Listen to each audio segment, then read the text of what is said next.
There's about 40 people there. It looked awful.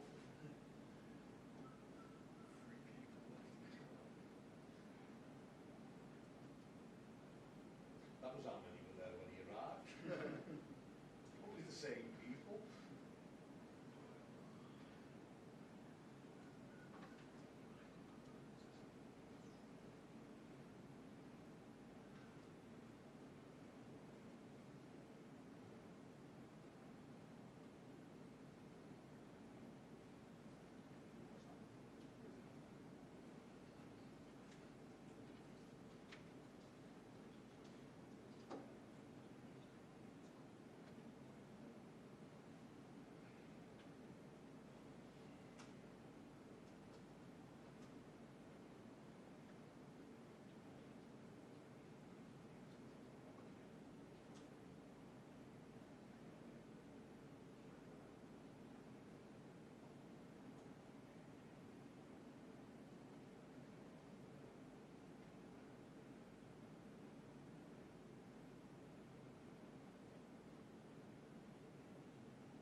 Love Charles.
At least you scored a try, thank you. Yeah, that's the first one, isn't it?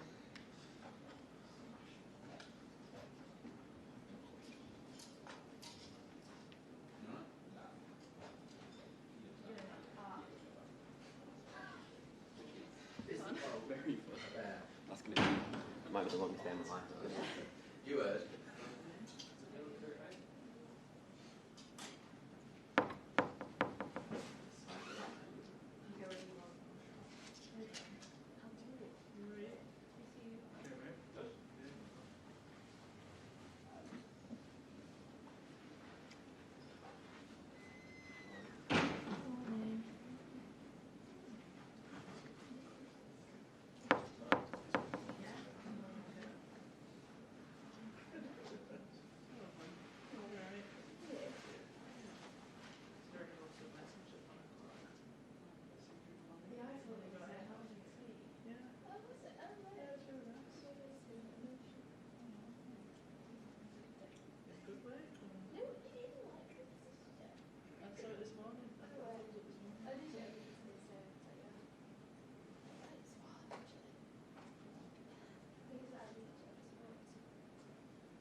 So I am. Right, I'd see.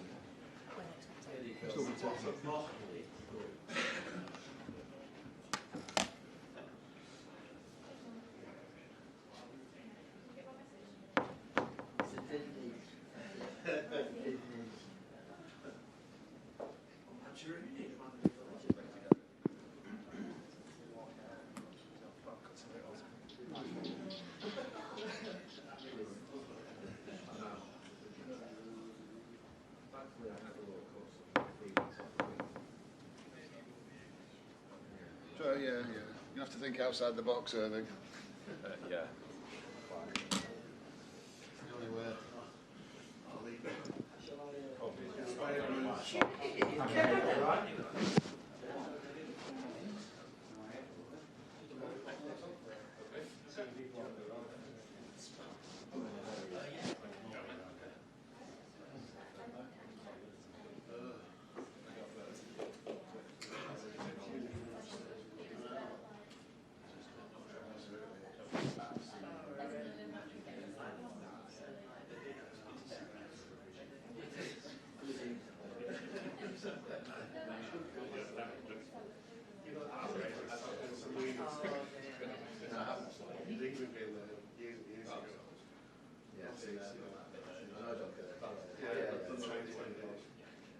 We're pulling together. Welcome to hell. Two Benedict dog.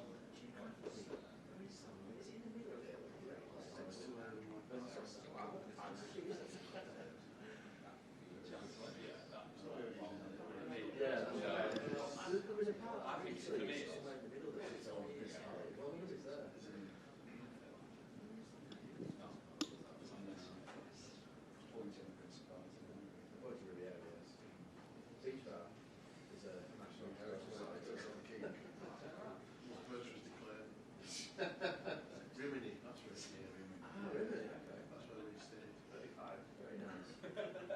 Age.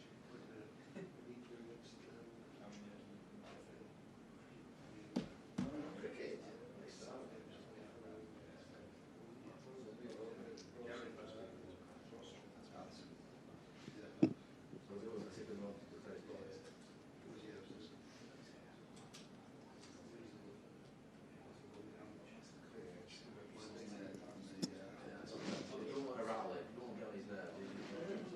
Chin music.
Good afternoon, everyone. Hope you're well. We'll take a show of hands for questions, please. Mike's this side of the room. We'll set an embargo towards the end of 10:30 this evening. Start with Ian. Hello, Pep. Obviously, big day at the weekend, another trophy for you as well. Does that give more belief that this could be an even more special week with the matches you've got ahead? Well, good afternoon. Different competitions, but of course it's better to travel to Bournemouth with the feeling that we won the FA Cup than that the opposite. But there's different competitions, so at the end it should have not happened what happened. We should travel at the same time to Bournemouth to try to get the result. How are you feeling about this week? Bournemouth, 16 or 70 games and, unbeaten. So the run is unbelievable. So the season again with Iraola, so what they have done with losing 3 players in the back 4 for last season, have a success and still again do it. When you are in the Premier League, 60, 70 games without lose a game, and only chance we have is win a game. So we have to break that run, otherwise, it will be over. In your opinion, how difficult is this game? We often talk up opponents and talk about the match of the week, and it'll be tough no matter the opponent. But this Bournemouth, given the record they've got, like you just mentioned, the fact they can still go for the Champions League. Yeah, always is difficult. Always have been. Always they have been since the last years. Have been a real tough games. And last season we was in the Premier League, one of the worst defeats, of worst performance. I think expressed that game, start everything like we lost for the 8-9 years, and in the same time when we play quarterfinals, the FA Cup, before to come back to Wembley last season, we played really, really good. So we see which phase we can do tomorrow. But of course, so we have 3 days. They have 10 days to prepare that game. They played to qualify for the Champions League. So I think they have an argument to be the best version of the best performance of Bournemouth. I'm pretty sure it's going to happen. And when you arrive in the last fixtures, when you play for something important, the opponent already don't play for anything, so it's easier. So that is not the case tomorrow. So I'm pretty sure 10 days just thinking on us. So now we start to think on them. So, but it's where it is. When the people say, play in the same conditions, never in the teams we play in Europe. So on the last stages, always you play in different conditions. But we are used to. It happened in Chelsea. Have 1 week to prepare the final. We have 3 days to prepare the final, and tips and so on. But at the same time, well, prepare the best way, knowing exactly what you have to do. So it's not much complicated. So we have to win and try to, win the hopes for the last game at home against Aston Villa. Hi, Pep. Will you get a chance to watch the game tonight? I don't know. Maybe, we'll take a look for sure. But still, in 3 days, I have to... The job against Bournemouth to see what I have to show to the players still is not done. So I don't know, have time. We'll see. As a serial winner, as someone who's used to winning so much, how have you coped with not being in control of this title race and your fate being in someone else's hands? It happens sometimes in my life. Arrive at the end. Important to arrive at the end with options. All we want is with our people in the last game to have the, to try to fight in the extend these 4 or 5 days with Aston Villa, and you know exactly what you have to do is win Bournemouth. And what's the approach this week? Is it more training, more intensity, more meetings, or is it usual? 3 days. Normally, I don't train much. Energy for tomorrow. Last game, you have chance to fight. Of course, we have more time to prepare better the training. With energy, the mindset in the right spot. So sometimes when you have alternative win, the tactic is important, but relatively because we have already talked a lot for the last month or what you have to do. Antoine Semenyo's had a huge impact for you, Pep. How is he feeling going back to Bournemouth, do you know? I didn't speak with him, so I don't know. Hopefully fine.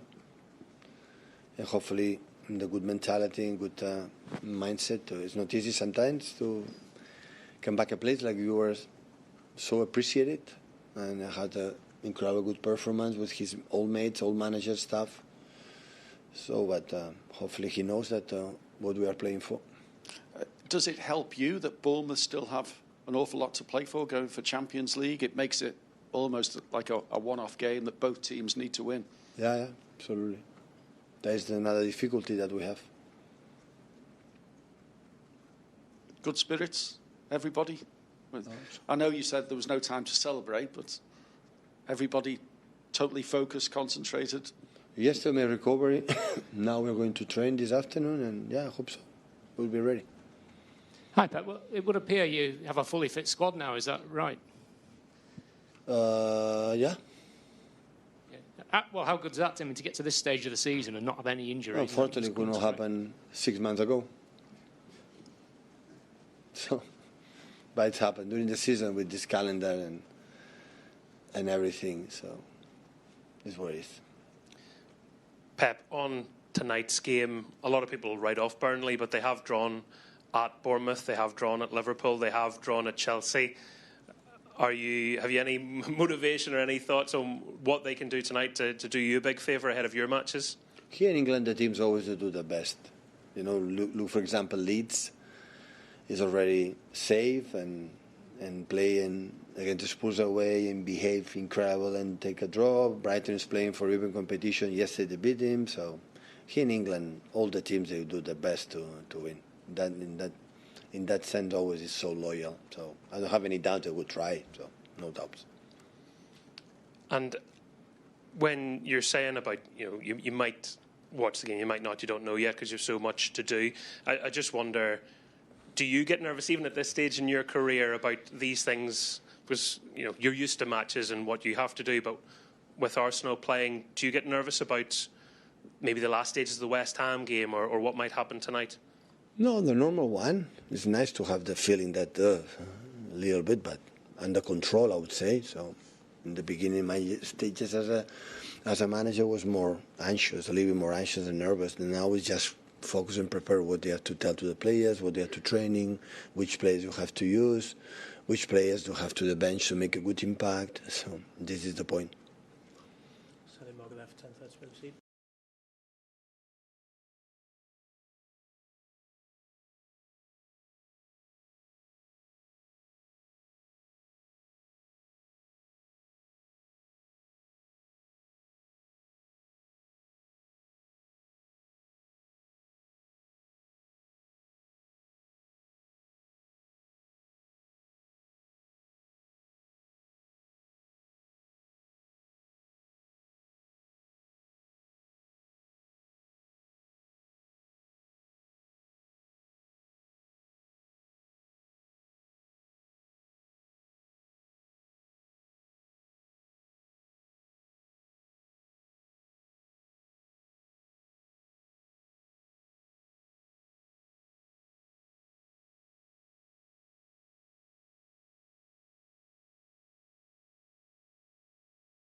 Yes.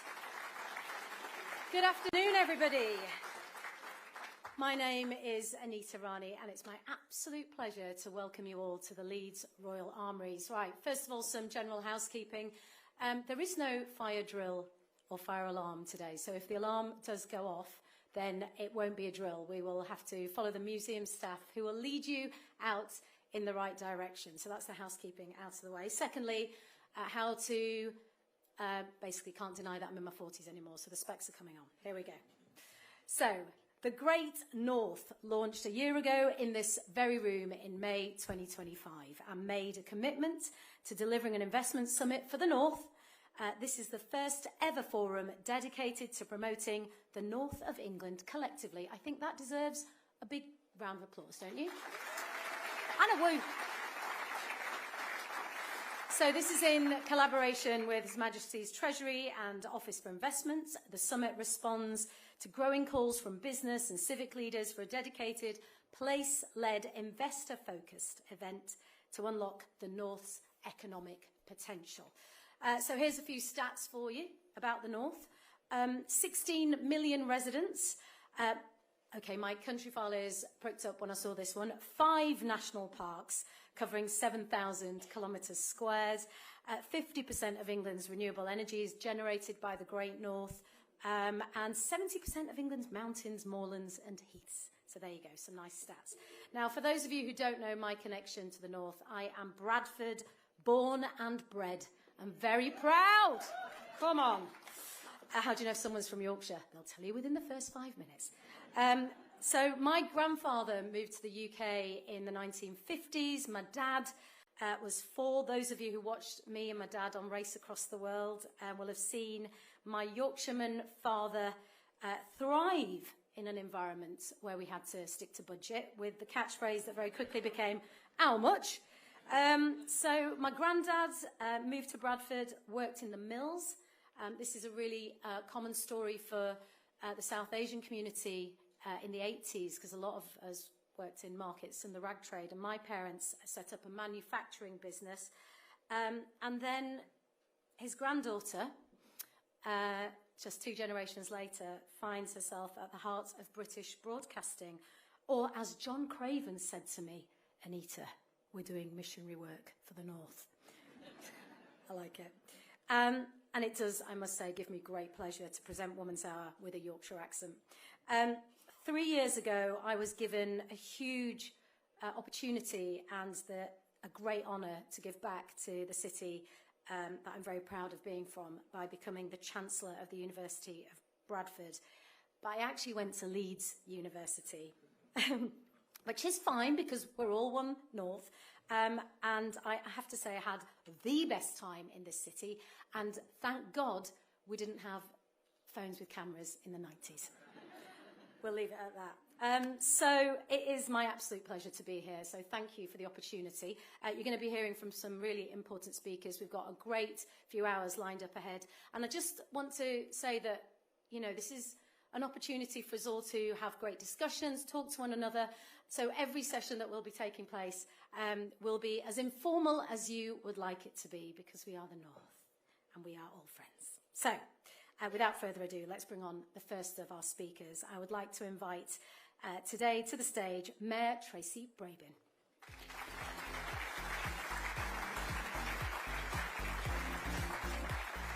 Hey folks, how fantastic to see you, and thank you, Anita, the Queen of Bradford, and welcome to my house.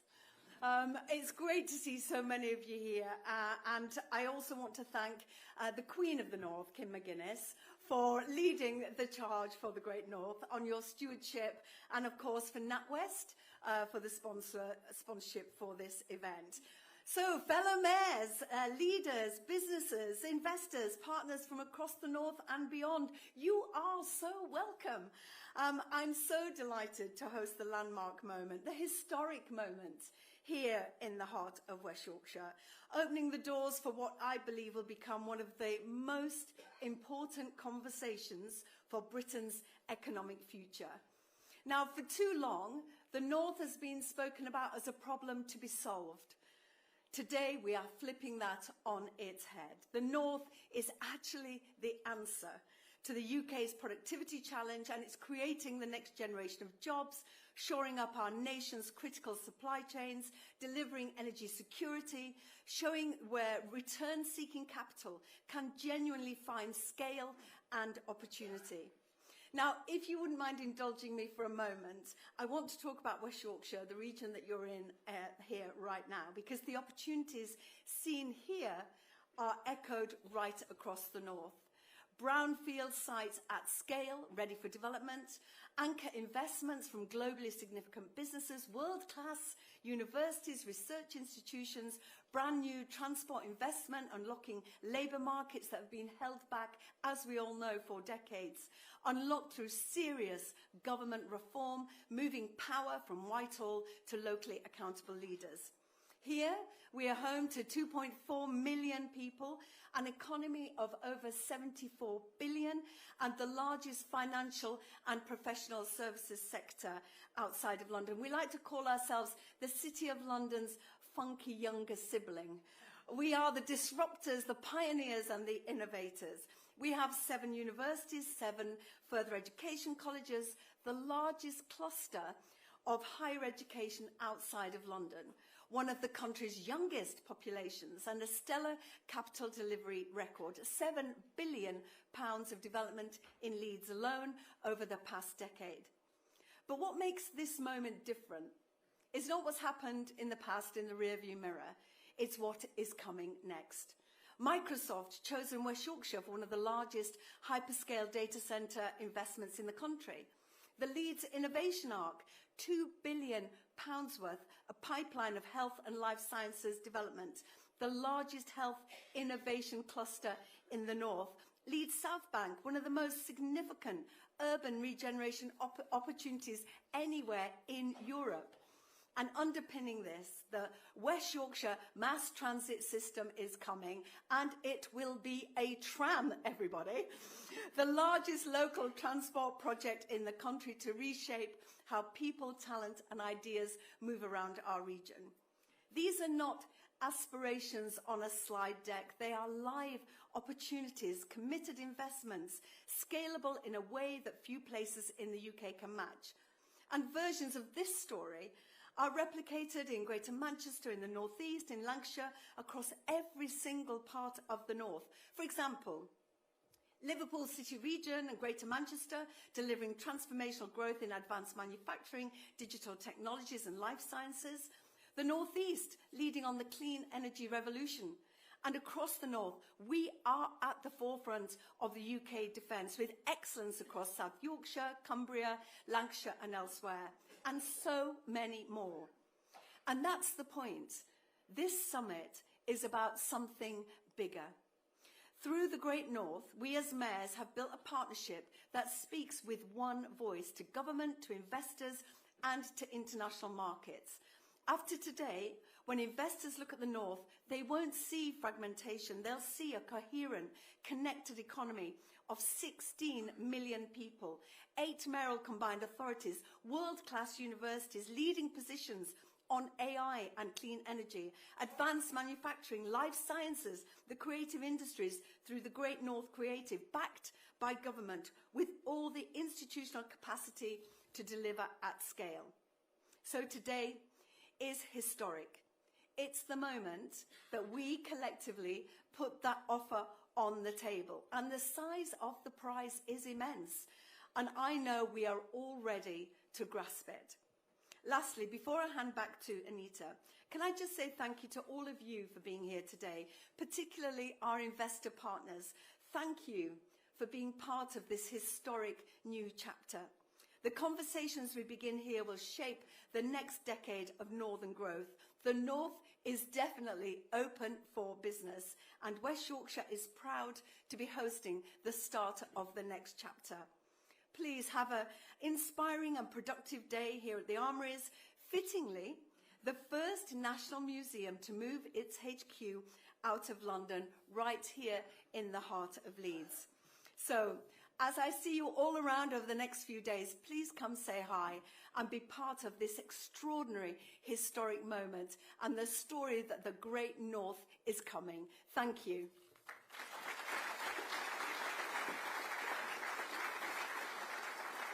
Thank you, Mayor Brabin. Thanks, Tracy. I'd now like to welcome Paul Thwaite, CEO of NatWest and our headline sponsor for today's event.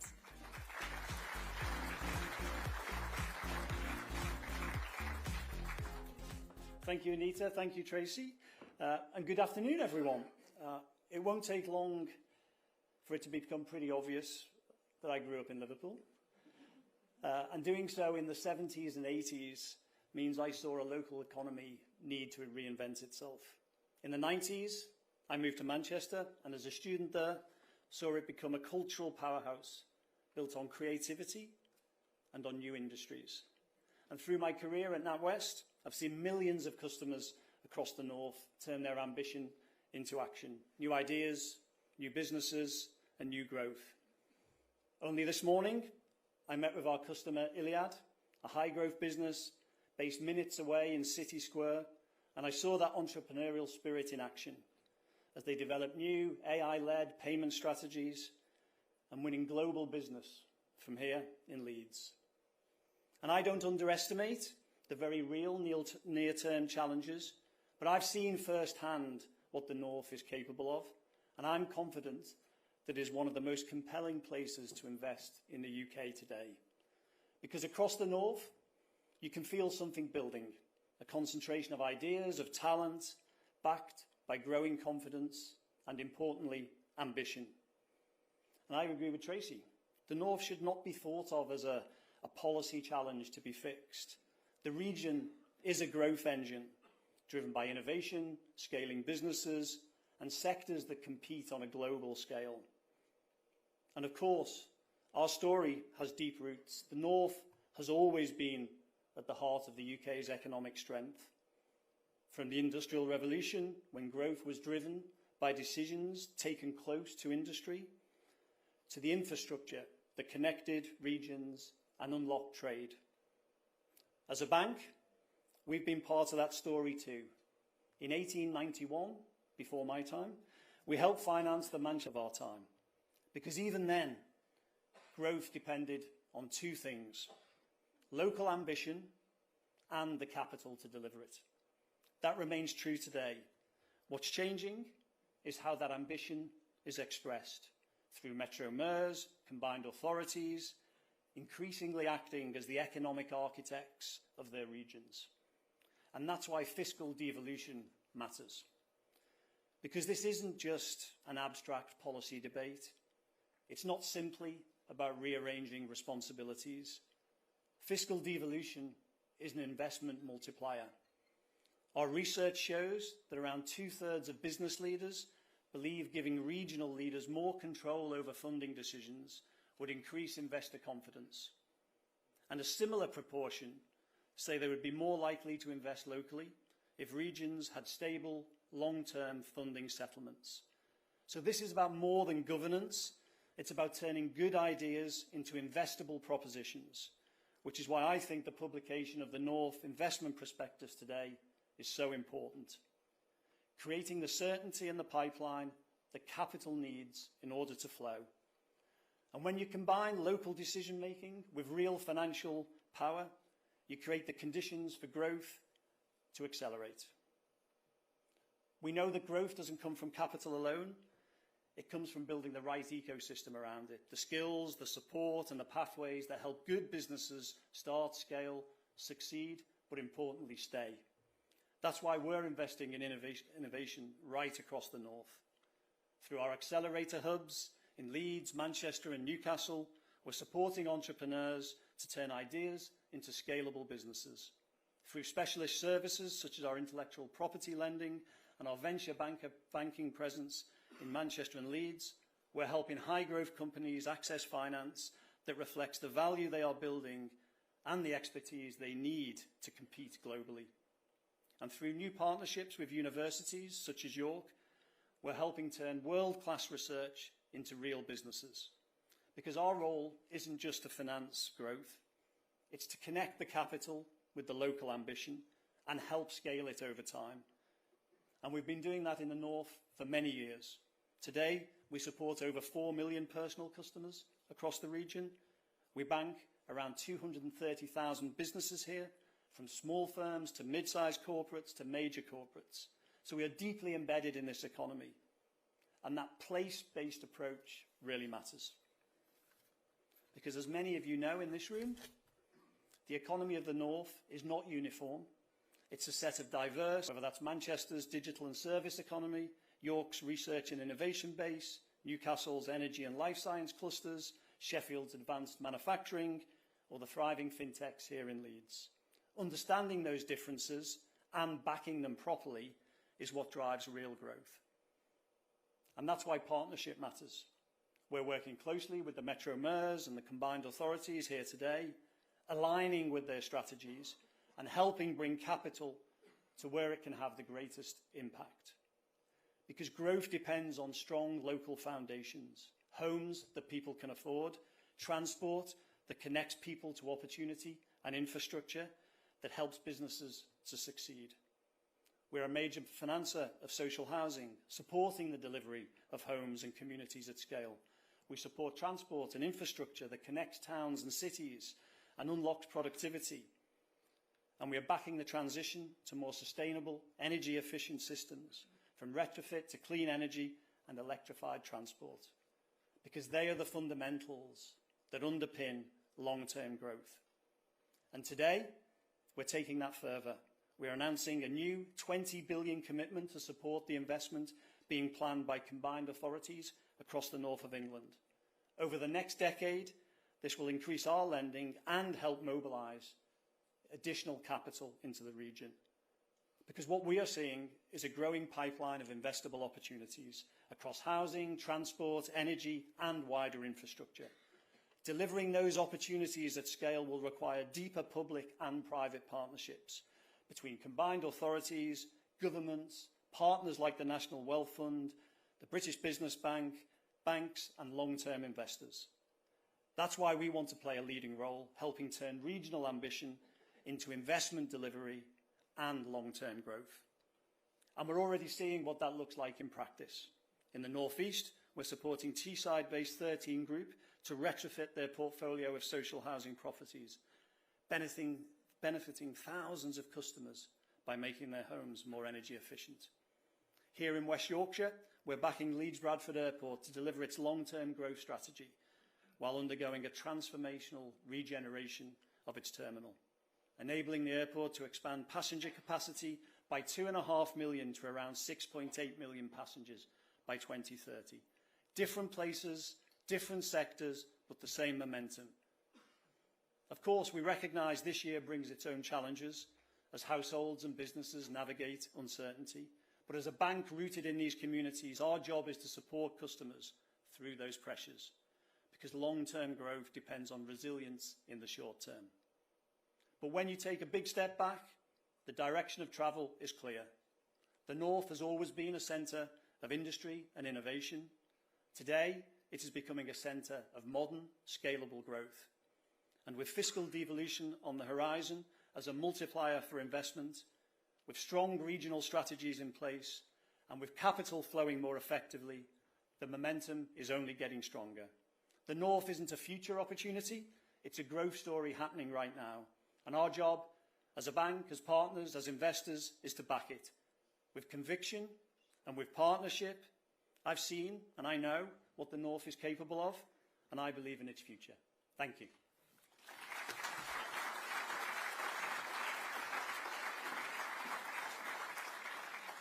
Thank you, Paul. And now, just to reiterate why we're all gathered here, here's a brand new film. Welcome to the atom-splitting, steel-forging, culture-shaping, green-powered North. We're the history-defining home of locomotional things are happening. Harnessing the innate confidence of centuries of rich cultural and industrial heritage. This is a movement built on belief, powered by people. Good.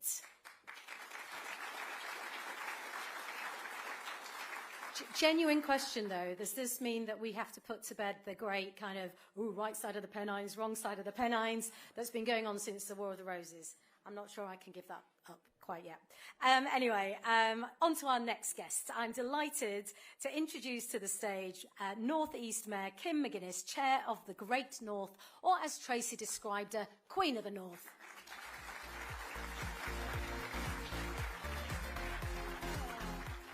Thank you so much. What a week. What a week and what a time to be speaking about Northern ambition. Now, if you are here today and you're thinking about investing in the North, I'm just going to do what Northerners do. I'm going to cut to the chase and just say, you should. Like NatWest have. Follow their lead. Because you know what? We are no longer settling for a gradual process. And you know what? Maybe we never did as the North. But for a long time, gradual was what was on offer from our over-centralised, London-centric country. And so we didn't have a choice but to go with it. Those days are over. Gradual change is not our game plan anymore. What you are seeing in the North now is genuinely the start of something really radical, something really different. We're changing the way that this country's run in the interests of the people that live here, in the interests of the people who invest here. Now, don't get me wrong. We have not torn down the barricades and the revolution is not finished. But everything is in motion, and it's Northerners who will provide this country with the drumbeat of economic growth.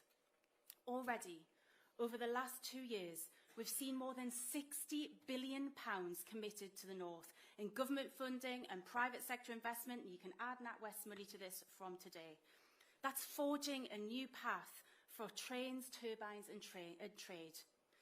But it's not just that thriving economic opportunity that unites the North. What you get from us is pride, visible, unmistakable. People choose this Northern life. They want to be part of our Northern story. Now look, the North is not without our challenges. We know exactly where that investment needs to urgently go, but our ambition is vastly superior to our challenges. It drives results, and never have those results mattered more than they do now.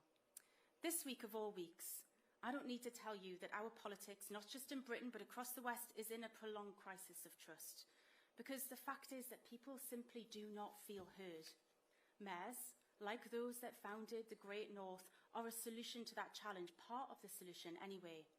For you, knowing who to pick up the phone to if you want to talk to the North East or you want to talk to West Yorkshire or Greater Manchester. But also, let's face it, being able to vote in or out one person who actually has a real ability to bring investment and create jobs locally, based on local need. It's a radical shift in the way that people access power in this country. Growth, jobs, delivery, that's why we're here. That is our Northern story. The prospectus that we're launching today genuinely presents a new age of ideas and opportunity. At the heart of our plans are the strengths that at first appear to define the North. AI growth, infrastructure, energy superclusters, but actually, when you look at these assets as a whole, you realise that we're not just a Northern powerhouse, we are Great Britain's powerhouse. A North made up of 15 million people who export £100 billion in goods and services every single year. This is where momentum lives. On transport, on energy, on identity, the North shows that what happens when you turn ambition into delivery. Look at Northern Powerhouse Rail as the first example of this. For years, the North experienced a public transport crisis that just steadily got worse and worse and worse, and all the while it was entirely unnoticed by decision makers in London. So what did the North do? We united, we forced action, we made it so we could not be ignored any longer. We ensured that those in power acknowledged that a transport system in the North being left behind without the progress we deserved was a national emergency. And just getting by is no longer good enough. And so what happened next? Train companies responded, government responded. The Northern Powerhouse Rail Plan shows what happens when the North forces action. We see more of that ambition in our future to lead the way, to set the UK standard as we look at clean energy. Right now, our northern coast, both on the east and on the west, as Anita said, uniting across the Pennines, is going through a jobs boom. There is nowhere like it in British industry.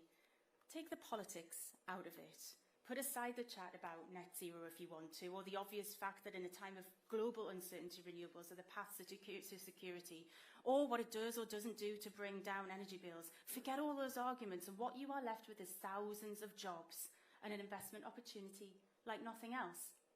Renewable energy is a new era for the North, an era that will be as totemic to our identity as shipbuilding and mining was.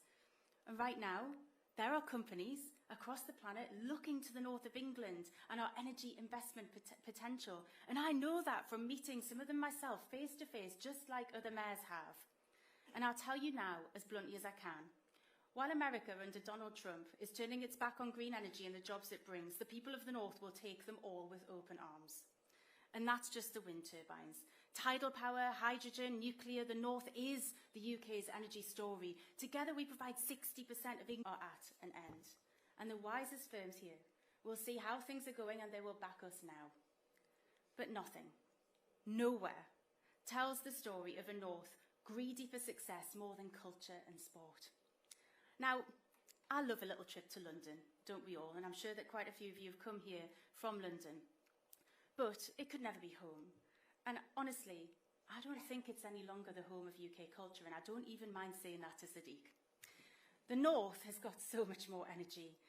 You can feel it in our music. You can see it on our screens. It is visceral. We love to tell our Northern story, and there's no one better to do it than local talent. And it's not just a good night out or a gig that you'll remember forever. This is jobs we're talking about. It's growth. Several Northern mayors have now come together to launch a Northern music export office. And honestly, I don't know how we haven't done it before. Because British music is Northern music. And all right, you get some good pop songs from London, but the soul comes from the North. We know it. I think the world knows it. History tells us. And now we're going to maximise it for the next generation. And honestly, I'm so passionate about this. I love our Northern culture so much. It's a bloody miracle that I got through that whole section without talking about Sam Fender or Oasis. So why is all of this happening? Why did we finally get a plan for rail, a new round of offshore wind leasing, or a Northern music export office? We got it because we refused to limit our ambitions. People said, be realistic about what the North can do. This is what realistic looks like. And that brings me very neatly to Brendan Foster, who's in the audience today. Because nothing says ambition like an Olympian. And we've got one of those in our ranks as mayors too.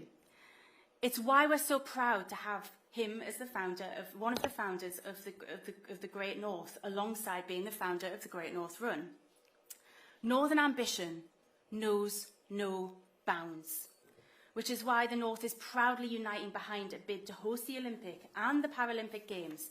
Some people will say this is too ambitious. Well, it isn't, because we are following the exact same method that keeps getting the North what it needs. We see a problem, we find an opportunity, we unite, we make it so that people cannot turn us down, and then we run with it until we deliver. So, when you hear a phrase, take back control, look at what is happening in the North and see that mayors are combining delivery with ambition, and we are rebuilding trust.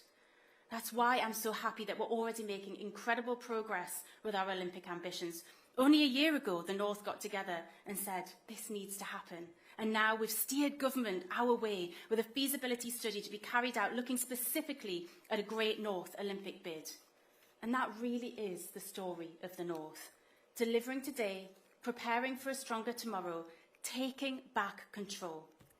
I'll end here with a look to the future, because the next chapter for the North will not simply be about investment. It'll be about people feeling that they have control of that investment.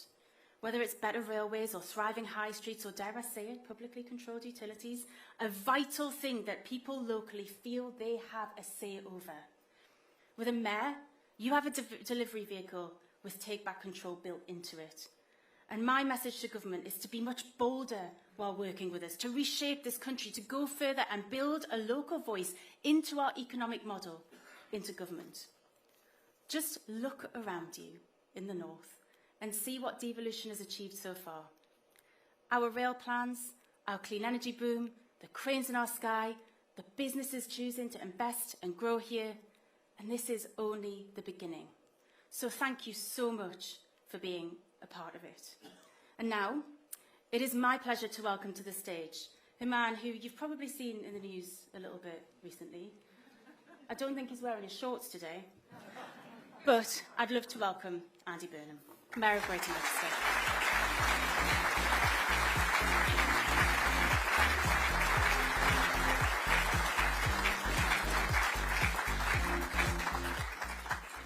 Good afternoon, everybody.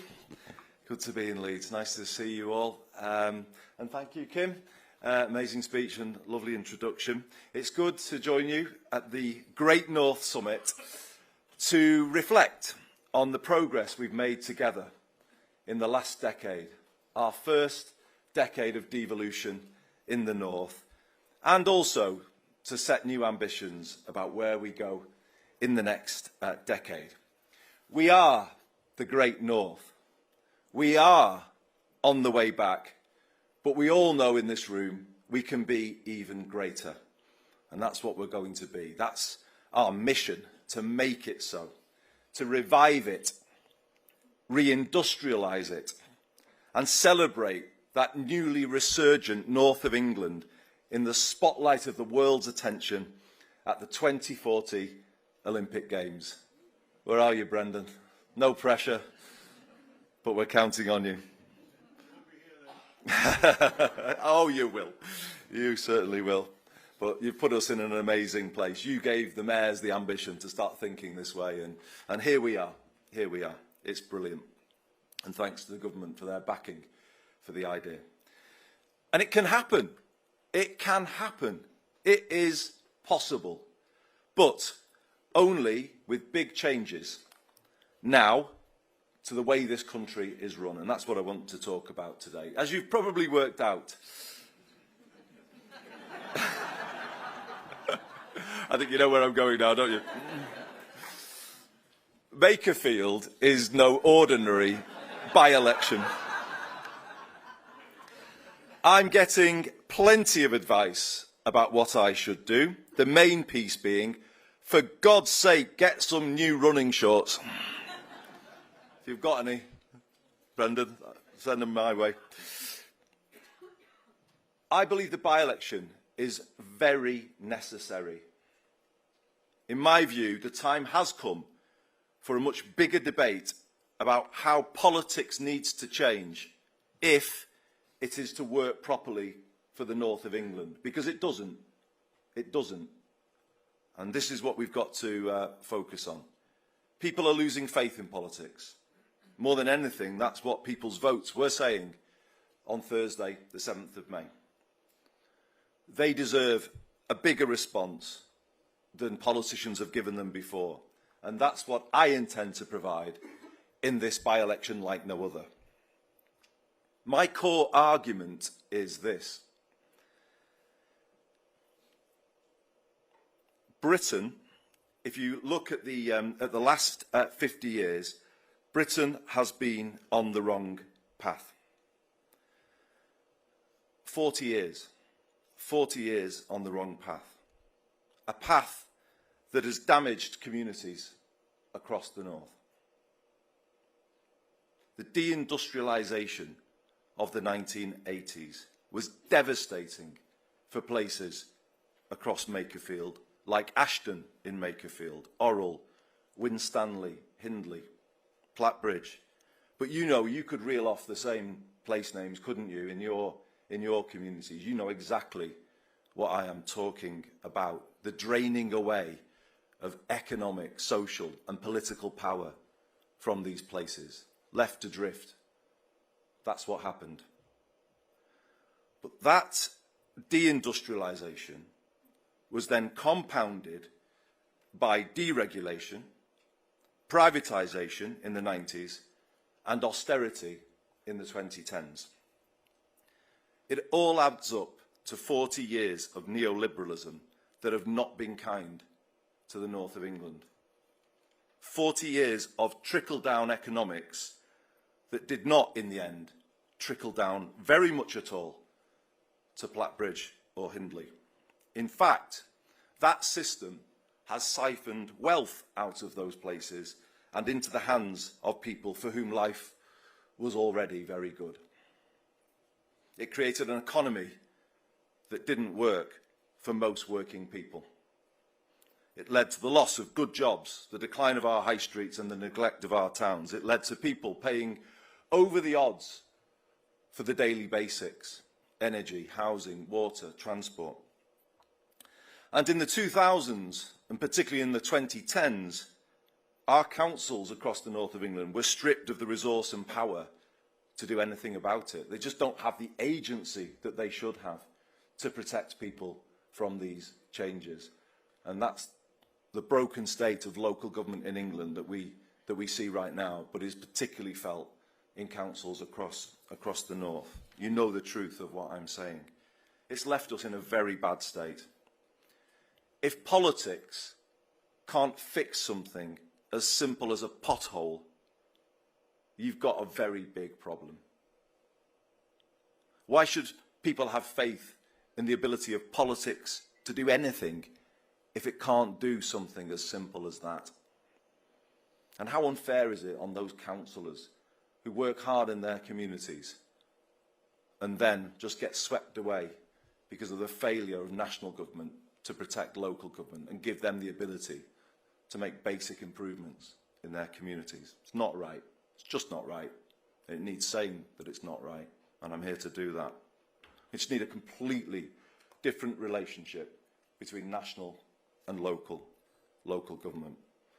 What we've got at the moment across large parts of the north of England, as good as the last decade has been in terms of the start we've made with devolution, underneath the combined authorities, sadly, we have hollowed out councils, and we have an unaccountable state where too much is delivered by arm's length or outsourced agencies that local councillors can't control. So many crucial services, like housing and energy, delivered by fragmented agencies outside of local democratic control. Let me give you a couple of examples.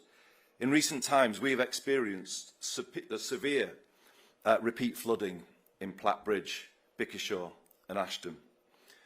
Caroline Simpson, Group Chief Executive of the Greater Manchester Combined Authority, answered a call from myself as Mayor and Josh Simons as local MP to get the agencies around the table. And we had to move heaven and earth to get that single conversation going, and a plan to deal with it, which we're still waiting for. It shouldn't be like that. We had to confront them with difficult questions like this. Why don't the rivers and brooks around this part of the Wigan Borough have gauges so that people get a warning of a flood like they do in other parts of the country? Some of our more deprived communities should be at the top of the list for funding to make them more resilient. And the truth is they're at the bottom, with no accountability about how that money is allocated, no real accountability. And the voice of those places is just simply not heard in the same way as others by those unaccountable agencies. They were not told, quote, "We'll give you whatever money is needed and it will be spent," as Mr Cameron once told the home counties when they flooded in the 2014 floods. Another recent example has been the huge illegal waste dump in Bickershaw, which the authorities initially refused to shift, even though they had done so in the same circumstances in Oxfordshire. These are the things that need to change. If politics can't fix these things and can't deliver fairness across the country, equal treatment, it's no wonder that people lose faith. It's no wonder that things start to fragment. And this will threaten devolution in the north of England if we have a toxic politics underneath the combined authorities, in the local authorities. Local authorities are not able to do the basic things. We've had to support Trafford Council this year because of a poor national settlement. And it's just not how it should be. Local government should be given the funds it needs to discharge its statutory responsibilities, but it often isn't given that funding to do that. And this could threaten devolution in the north of England, because the foundations upon which it is built are the local authorities that are the members of those combined authorities. And we really need to use this moment to tell some home truths to people in Whitehall, because it really can't go on like this. I want to say sorry to the residents of the Makerfield constituency for the circus that is about to arrive in town and some of the inconvenience they will experience as a result.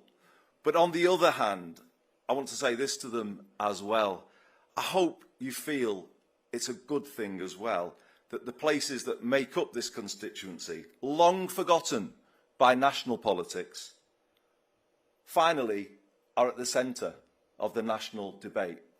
And for the places of this constituency, again, you could read many other similar places in yours. Let's get them at the top of the agenda for the first time in a very long time.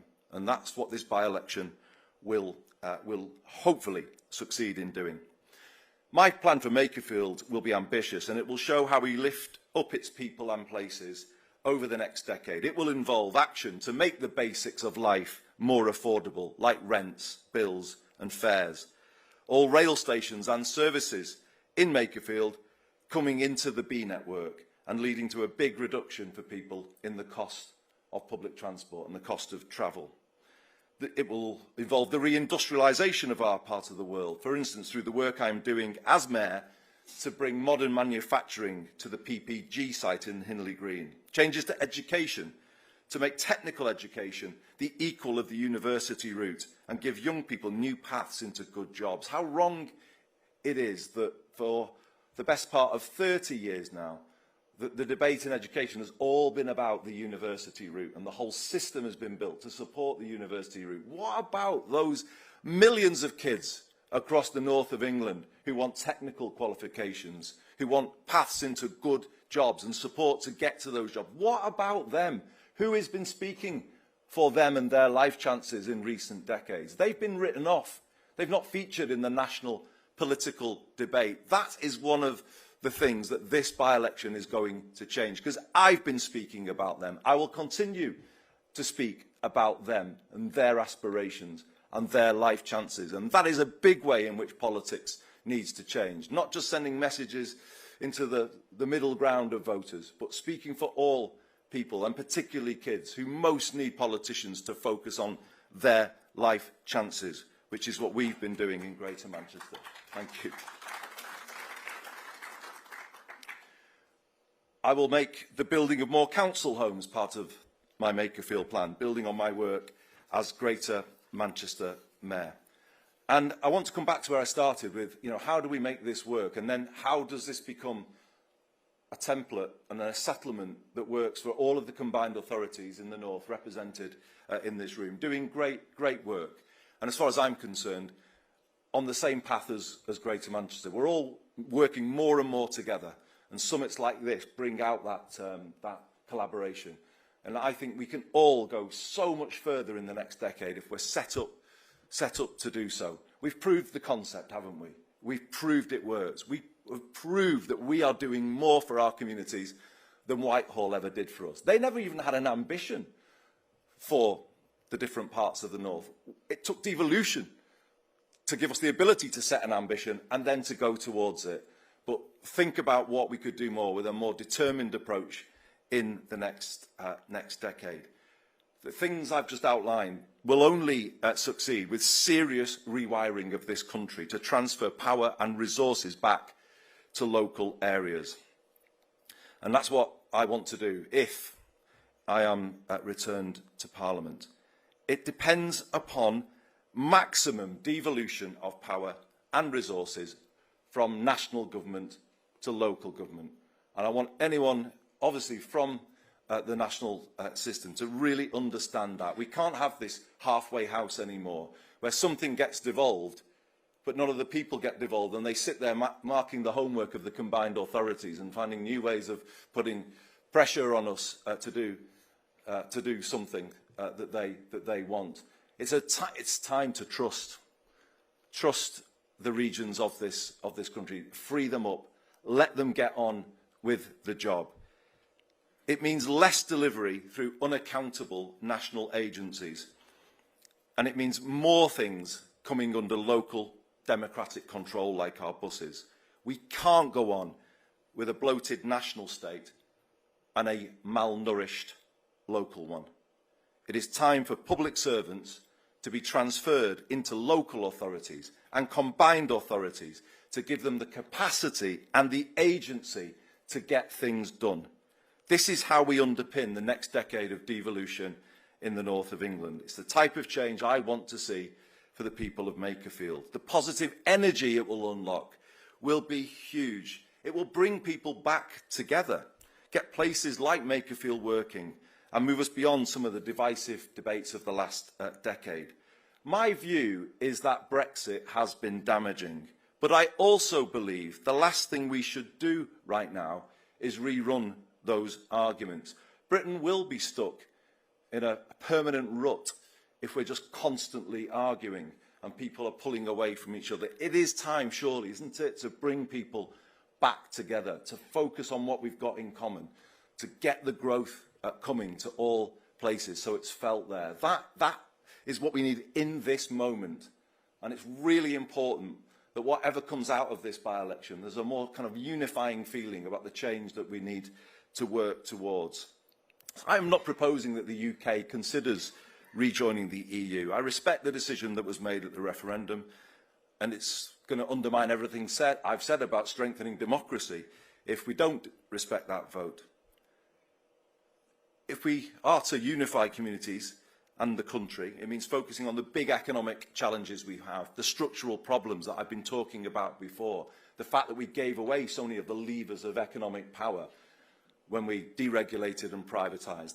That is a problem. You know, we don't have control of the basics and the cost of them, and therefore we don't have control of public spending. If local authorities are facing the cost of temporary accommodation and the benefit system is chasing rents in the private rented sector, as we are right now, how can we control our costs as a country? It is about getting a fundamental grip on those things, and that's the main thing that matters. We need a relentless domestic focus in this period. Let's fix our own country. Let's get it working again. Let's get it back to where people want it to be. I sense a real yearning out there that people feel, why aren't we where we should be? Why aren't things just working as they should?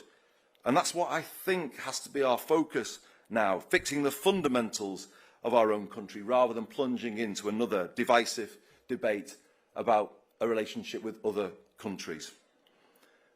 But I do support what this government is doing in driving for a stronger, more collaborative approach with Europe, our closest neighbours with whom we share so much. So, in conclusion, everybody, I decided to put myself forward to bring this debate to the fore. Too much of what we need to change is in the hands of others. The North doesn't have all of the control that it needs to turn things around, to turn around the lives of our people, to give new life to our towns and our high streets. We just don't have it. And if we're to take what we've done in the last decade and then go further and deeper in the next, there's going to have to be a serious transfer of power and resources right across the north of England. The places where I grew up, long ignored by national politics, are finally at the centre of the nation's attention. And I can't tell you how proud that makes me feel. And I was growing up, I saw them go into decline. I was at school in this area when the mines were closed and industry closed in the 1980s.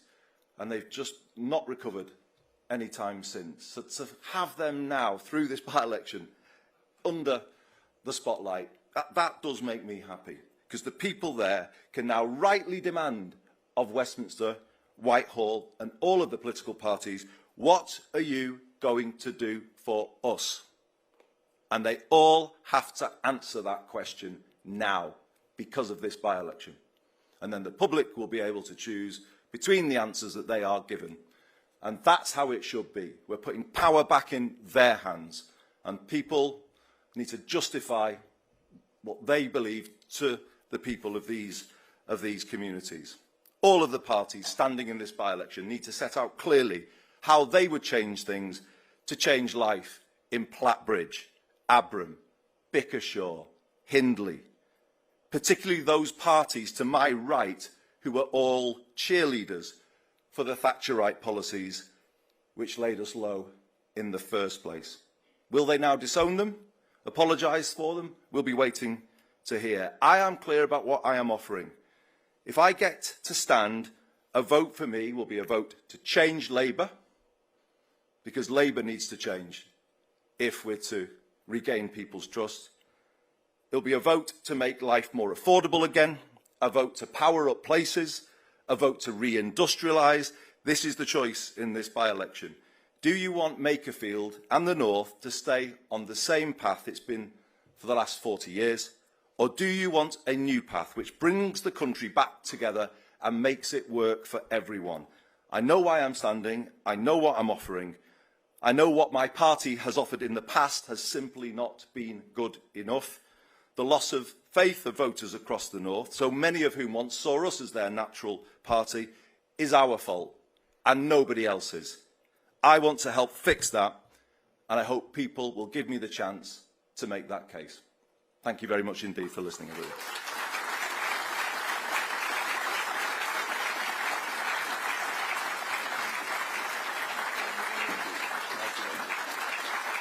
Thanks very much. Thank you to Andy Burnham, the Mayor of Greater Manchester, and also to the Mayor of the North East, Kim McGuinness, before him. So that brings us to the end of the opening session. It remains for me to invite you to one of these 3 breakout sessions, and I'm sure you'll enjoy any session you pick. And then we're all going to get back together here at 3:15 for the In Conversation with all the mayors and leaders, and an address from Dan Tomlinson MP, Exchequer Secretary, to the Treasury. So enjoy your